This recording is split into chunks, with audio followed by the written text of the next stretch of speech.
शहीद आजम भगत सिंह पर जोरदार ताली होनी चाहिए पहले।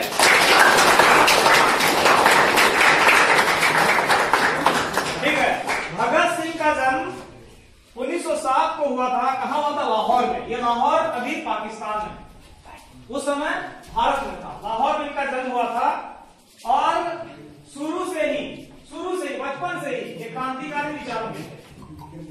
क्रांतिकारी विचारों के थे इसलिए क्योंकि इंग्लिश मीडियम स्कूल में जब इनका एडमिशन कराया जा रहा था उसी समय इन्होंने इसका विरोध किया था कि मुझे इंग्लिश मीडियम स्कूल में नहीं पढ़नी है, मुझे कहां पढ़ना है? डीएवी, जो दयानंद एंग्लो वैदिक हमारा जो विद्यालय था उसमें वहां उन्होंने पढ़ाई की। और पॉलिटिकल रिफॉर्म्स और सोशल रिफॉर्म्स के बारे में ये हमेशा सोचते रहते थे। 24 साल के जीवन काल में इन्होंने वो काम कर दिया जो लोग 100 साल भी जीकर नहीं कर सकते हैं। 24 साल की उम्र में इन्होंने वो काम किया। आज 100 साल हो गए उनके जन्म लिए हुए, लेकिन आज भी हम उन्हें याद करते हैं। क्यों याद करते हैं? क्योंकि 24 साल की उम्र में उन्होंने अंग्रेजों के ताबूत पर कील ठोककर उन्हें बाहर भगाने के लिए देश से मजबूर कर दिया। ये थे शहीद आजम भगत सिंह। बचपन में ही जब वो विद्यालय में पढ़ते थे तो अपने किताबों के साथ साथ अतिरिक्त उस समय चूंकि बोल्शेविक क्रांति और फ्रांस की क्रांति से बहुत प्रभावित थे, 50 किताबों के पढ़ डाले थे। कितने किताबों को? 50 किताबों को पढ़ डाले थे। और इधर उधर बैठना, इधर उधर की बात करना मुझे बिल्कुल पसंद नहीं थी।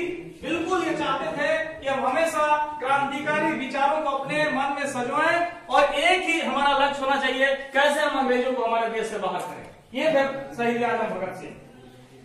1919 में 1919 में आपको याद होगा कि जालियांवाला कांड होता है। जालियांवाला कांड अमृतसर में जो है वो होता है। और जब जालियांवाला कांड होता है, जो वहां जनरल डायर ने गोलियां चलवा दी और हजारों लोग मारे गए, तो वहां का कुआं जो था उसमें सभी लाशों को फेंक दिया गया। और वहां पर कहते हैं कि इतना खून बहा कि आज भी जब वहां से कोई पानी लेता है तो ऐसा लगता है कि उनके खून आज भी उसमें मिले हुए हैं। उन्होंने अपने घर से 40 किलोमीटर दूर पैदल 40 किलोमीटर दूर गया और जाके उस कुएं के मिट्टी को उन्होंने अपने गोदम में भर के लाया।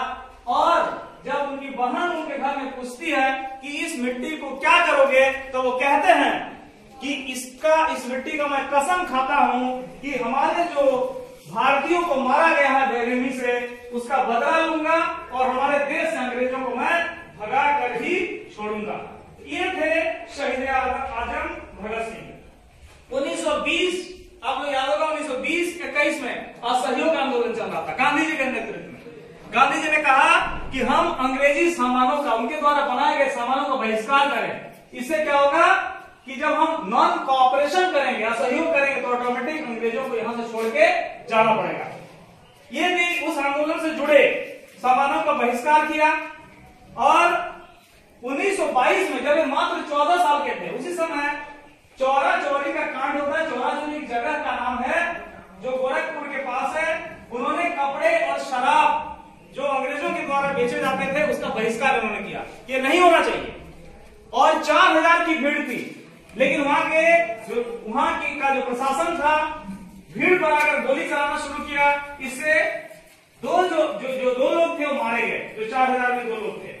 उसके बाद वहां एक जो दरोगा था उस थाने का, उसने क्या किया, गोली चलाई तो और 2-3 लोग मारे गए। इतने में भीड़ बेकाबू हो जाती है और क्या होता है कि चौरी चौरा जो वहां का जो थाना था उसमें सभी लोग जो आंदोलन कर रहे थे घुस जाते हैं और 17 पुलिस कर्मियों को जला के मार दिया जाता है, क्योंकि निहत्तों पर उन्होंने गोली चलाई थी। उस समय महात्मा गांधी आहत होकर असहयोग आंदोलन को वापस लेते हैं कि उन्होंने ये कहा था कि अहिंसा से हमको आजादी लेनी है, हिंसा का कोई इसमें स्थान नहीं है।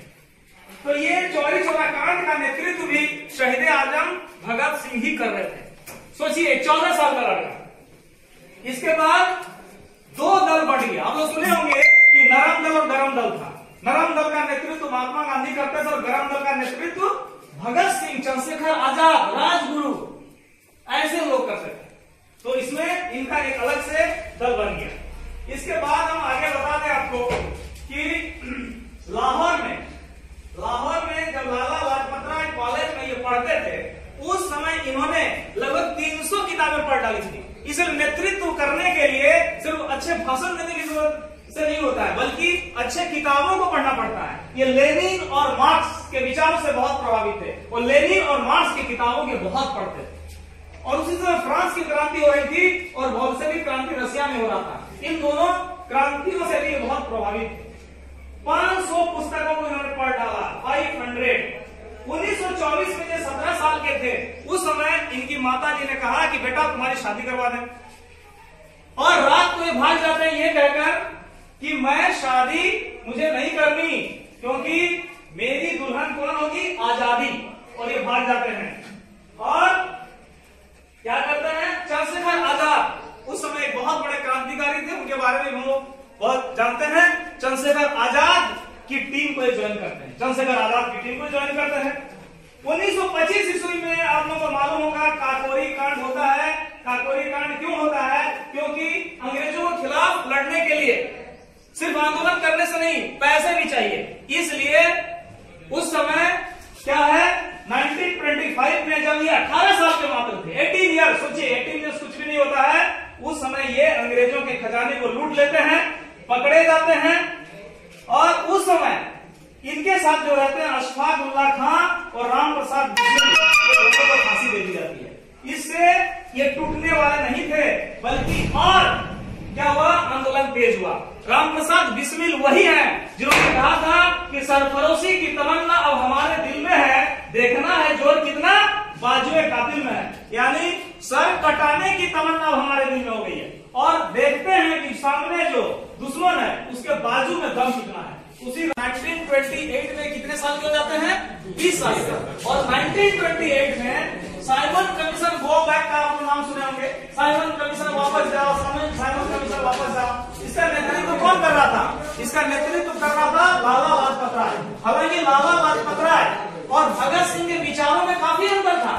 लाला लाजपत राय नरम दल के थे, जबकि भगत सिंह गरम दल के थे। लेकिन साइमन कमीशन गो बैक में पुलिस ने इतनी लाठी बरसाई लाला लाजपत राय कि हॉस्पिटल में उनकी मृत्यु हो जाती है। जब हॉस्पिटल में मृत्यु हो जाती है तो बोले हमारे विचारधारा अलग हो सकते हैं, लेकिन हमारे पिता तुल्य आदमी को डंडे मारकर इस तरह से मौत के घाट उतार दिया गया। और लाला लाजपत राय ने कहा था कि मेरी मौत, मेरे ऊपर पड़ने वाले लाठी है ना, अंग्रेजी हुकूमत की ताबूत में अंतिम कील साबित होगा। यानी उस समय एक और चिंगारी बढ़ गई, तो इन लोगों ने कहा हम छोड़ेंगे नहीं। और 4 उस समय जो क्रांतिकारी थे उन लोगों ने प्लान किया कि लाला लाजपत राय को मारने वाले जो पुलिस अधिकारी थे उसको नहीं छोड़ेंगे। कौन कौन 4 लोग थे? चंद्रशेखर आजाद, राजगुरु, भगत सिंह और राजगोपाल। ये चारों ने, क्रांतिकारियों ने ये जिम्मेदारी उठाई। और उसके बाद वहां जो जेम्स कोर्ट ये किया था, जेम्स कोर्ट को मारने की लोगों ने प्लानिंग बनाई लाहौर कोतवाली के सामने। लेकिन जेम्स कोर्ट को मार नहीं पाए, धोखे से लोगों ने जो डीएसपी था जिसका नाम था Sanders, deputy superintendent of police, Sanders को ये लोग गोली मार देते हैं। सैंडर्स को गोली मार देते हैं और इसके बाद लाहौर की दीवारों पर भगत सिंह लाल रंग से लिखकर चिपका देते हैं पर्चे कि क्या चिपकाते हैं कि हमने लाला लाजपत राय की मौत का बदला ले लिया। किसने? भगत सिंह ने। 1928 की मैं बात कर रहा हूं। और उसके बाद ये लाहौर से होते हुए भटिंडा आते हैं और भटिंडा से आते हुए कोलकाता आते हैं। उस समय भारत की राजधानी दिल्ली नहीं कोलकाता हुआ करती, और कोलकाता में सेंट्रल असेंबली था। इनका अगला था टारगेट कि हम सेंट्रल असेंबली में पर्चे छोड़ेंगे और बम फेंकेंगे, लेकिन बम ऐसा फेंकेंगे किसी की मौत नहीं हो, बल्कि ये बाहरी अंग्रेजी हुकूमत का ध्यान हमारी ओर आकर्षित हो। इसलिए उन्होंने पर्चे फेंके और बम छोड़ा। बम के धमाके से सबका आकर्षण बढ़ा, पूरे देश में एक मैसेज गया और उसमें लिखा हुआ था कि बहरों को सुनाने के लिए धमाका जरूरी है। बहरे कौन है? अंग्रेज। तुम ऐसे नहीं सुनोगे, तुमको सुनाने के लिए बम जरूरी है। और उन्होंने बम फेंका। चाहते तो वहां से भाग सकते थे, लेकिन उन्होंने नहीं भागा और वहीं पर उनको पकड़ लिया गया। इंकलाब जिंदाबाद के उन्होंने नारे लगाए। उनको फिर जेल लाया गया। 2 साल तक उन्हें जेल में रखा गया। 10x10 की कोठरी में रखी गई। रोशनी का कोई प्रबंध नहीं था, खाने का कोई ठिकाना नहीं था, सुविधा कुछ भी नहीं था। इस तरह सताया गया। तब उन्होंने कहा कि क्रांति हम करेंगे, हमारे कैदियों के साथ क्या होगा। और उन्होंने 64 दिनों तक उपवास रह के अनशन किया, वहां की व्यवस्था को ठीक करवाया। अंग्रेज इतने डर गए कि इनके फांसी का जो दिन था वो 24 मार्च को फिक्स किया गया था, लेकिन डर गए और एक दिन पहले 23 मार्च को इनको फांसी दे दी।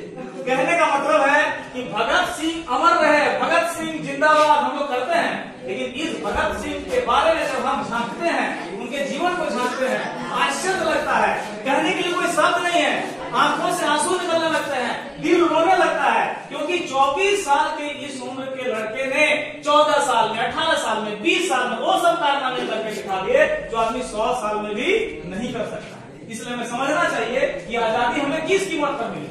आजादी हमें ऐसे नहीं मिली है, इसके लिए बहुत कीमत चुकानी पड़ी है, ऐसे ही लोगों ने बहुत कीमत चुकाई है, इसके कारण हमें आजादी आज मिली है। तो ऐसे ही वीर संतानों को, ऐसे हमारे क्रांतिकारियों को हमें क्या करना चाहिए, शहीदों को क्या करना चाहिए, नमन करना चाहिए दिल से। और हम आज उन्हें जोरदार तालियों के साथ क्या करेंगे, उनको याद करेंगे, उनके किए गए कामों को याद करेंगे जो भारत को आजाद करने में उन्होंने महत्वपूर्ण भूमिका निभाई। भगत